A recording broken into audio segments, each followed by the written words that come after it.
فلسطینی دیہات کی زندگی ایک دلچسپ اور گہری تاریخ سے جڑی ہوئی ہے جو انسانی تہذیب کے ابتدائی دور سے لے کر آج کے جدید دور تک متنوع ثقافتوں اور روایات کا گہوارہ رہی ہے۔ یہ علاقہ اپنی زرخیز زمینوں، قدیم تہذیبوں اور روایتی طرز زندگی کے حوالے سے مشہور ہے۔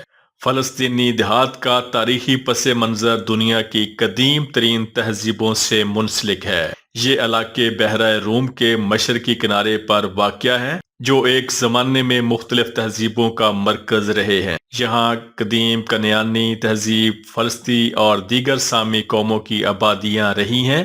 اس خطے میں زراعت کے لیے سازگار زمینیں، قدرتی وسائل اور تجارتی راستے اسے نہایت اہم بناتے ہیں۔ فلسطینی دیہات کی زندگی کا سب سے اہم پہلو زراعت ہے۔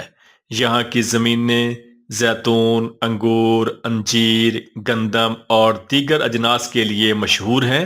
زیتون کے درخت خاص طور پر نہ صرف زراعت کے لیے بلکہ ثقافت میں بھی اہم مقام رکھتے ہیں۔ زیتون کے تیل کو کھانے، دوا اور مذہبی تقریبات میں استعمال کیا جاتا ہے۔ زراعت میں زیادہ تر کام ہاتھوں سے کیا جاتا ہے اور خاندان کے تمام افراد اس عمل میں حصہ لیتے ہیں۔ فلسطینی دیہات میں گھروں کا طرز تعمیر بھی اپنی تاریخ اور روایات کا آئینہ دار ہے۔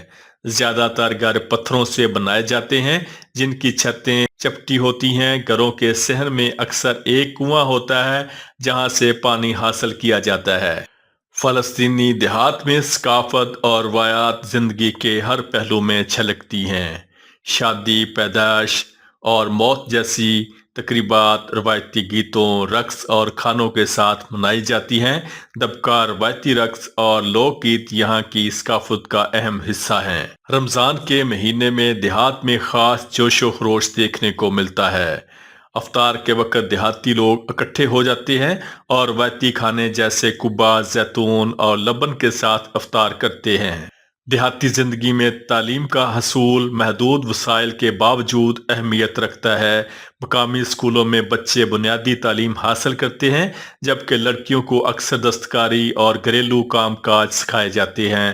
خواتین کی دستکاری میں کشیدہ کاری، قالین بننا اور مٹی کے برتن بنانا شامل ہیں جو نہ صرف روایات کو زندہ رکھتی ہیں بلکہ آمدنی کا ذریعہ بھی بنتی ہیں۔ فلسطینی دیہات میں مذہب کا اہم کردار ہوتا ہے۔ یہاں کے لوگ زیادہ تر مسلمان ہیں لیکن عیسائی برادری بھی موجود ہے۔ دیہات میں مساجد اور کلیسائی عبادت کے مراکز کے ساتھ ساتھ سماجی اجتماع کے مقامات بھی موجود ہوتے ہیں۔ روحانی زندگی دیہات کے معمولات کا حصہ ہے اور لوگ اپنے مسائل کے حل کے لیے دعاؤں اور مذہبی تقریبات کا سہارا لیتے ہیں۔ دیہاتی زندگی کی سب سے بڑی خصوصیت لوگوں کے درمیان قریبی تعلقات ہیں۔ گاؤں کے لوگ ایک دوسرے کے دکھ سکھ میں شریک ہوتے ہیں اور خوشیوں میں اکٹھے جشن مناتے ہیں۔ مہمان نوازی فلسطینی ثقافت کا ایک اہم جزو ہے اور دیہاتی لوگ اپنے مہمانوں کا خاص خیال رکھتے ہیں۔ اگرچہ فلسطینی دیہات کی زندگی اب بھی اپنی روایات پر قائم ہے لیکن جدید دور کے اثرات نمایاں طور پر محسوس کیے جا سکتے ہیں۔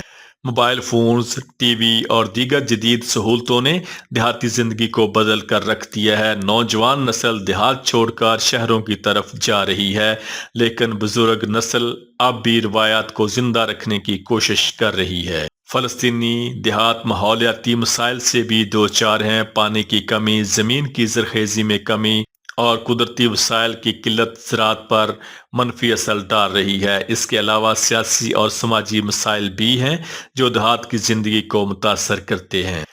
دیہات میں پانی کے وسائل کی کمی ایک بڑا چیلنج ہے۔ زیادہ تر دیہات بارش کے پانی پر انحصار کرتے ہیں اور بعض اوقات خشک سالی کی وجہ سے زراعت پر منفی اثرات بھی مرتب ہوتے ہیں۔ قدیم زمانے میں کنووں اور تالابوں کا استعمال عام تھا اور آج بھی یہ طریقے استعمال کیے جاتے ہیں، خاص طور پر ان علاقوں میں جہاں جدید سہولیات میسر نہیں ہیں۔ شادی بیاہ کی تقریبات میں خواتین کے گیت اور رقص ایک خاص پہچان رکھتے ہیں۔ یہ گیت نسل در نسل منتقل ہوتے رہے ہیں اور ان میں دیہی زندگی کی خوشیوں اور غموں کی جھلک ملتی ہے۔ فلسطینی دیہات میں روایتی کھانوں کا ذکر نہ کرنا ناممکن ہے۔ زیتون، لبن روایتی روٹی جو اکثر تندور میں بنائی جاتی ہے اور مختلف قسم کی سبزیاں دہی کھانے کا حصہ ہیں۔ دعوتوں میں دہی خواتین اپنی مہارت دکھاتی ہیں اور کھانے کے دوران مہمانوں کا خاص خیال رکھا جاتا ہے۔ مہمان نوازی دیہاتی کلچر کا ایک بنیادی پہلو ہے۔ ہر گاؤں کے لوگ اپنے مہمانوں کو بہترین کھانے اور رہائش کی پیشکش کرتے ہیں، چاہے ان کے وسائل محدود ہی کیوں نہ ہوں۔ تعلیم دیہی زندگی میں محدود لیکن ایک اہم حیثیت رکھتی ہے۔ بچوں کو ابتدائی تعلیم دیہاتی اسکولوں میں فراہم کی جاتی ہے، لیکن اعلیٰ تعلیم کے لیے انہیں قریبی شہروں کا رخ کرنا پڑتا ہے۔ دیہات میں اکثر تعلیمی سہولیات کی کمی ہوتی ہے، لیکن والدین اپنے بچوں کی تعلیم کے لیے ہر ممکن کوشش کرتے ہیں۔ خواتین کی تعلیم میں بہتری کی کوششیں بھی کی جا رہی ہیں اور حالیہ دہائیوں میں لڑکیوں کی تعلیم کا رجحان بڑھ رہا ہے۔ یہ رجحان نہ صرف دیہی خواتین کی خود مختاری کو فروغ دیتا ہے، بلکہ دیہات کی مجموعی ترقی میں بھی اہم کردار ادا کرتا ہے۔ فلسطینی دیہات سیاسی اور سماجی چیلنج کا بھی سامنا کر رہے ہیں۔ مقامی لوگوں کو زمین کے حقوق، پانی کی تقسیم اور دیگر مسائل کا سامنا ہے۔ یہ چیلنجز دیہی زندگی کو متاثر کرتے ہیں، لیکن ان کے لوگ پر امید ہیں۔ مقامی اور بین الاقوامی تنظیمیں دیہات کی ترقی اور سہولیات کی بہتری کے لیے کام کر رہی ہیں۔ تعلیم، زراعت اور بنیادی ڈھانچے کی ترقی کے ذریعے دیہات کو ایک روشن مستقبل کی طرف لے جایا جا سکتا ہے۔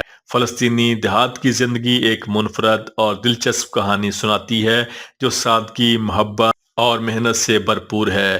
یہاں کی ثقافت اور روایات انسانی تاریخ کا ایک اہم باب ہیں جو نہ صرف ماضی کی کہانی سناتی ہیں بلکہ مستقبل کے لیے بھی امید کی کرن ہے۔ یہ زندگی ہمیں یاد دلاتی ہے کہ سادگی میں بھی خوشی اور سکون پایا جا سکتا ہے اور انسانی تعلقات ہی اصل دولت ہیں۔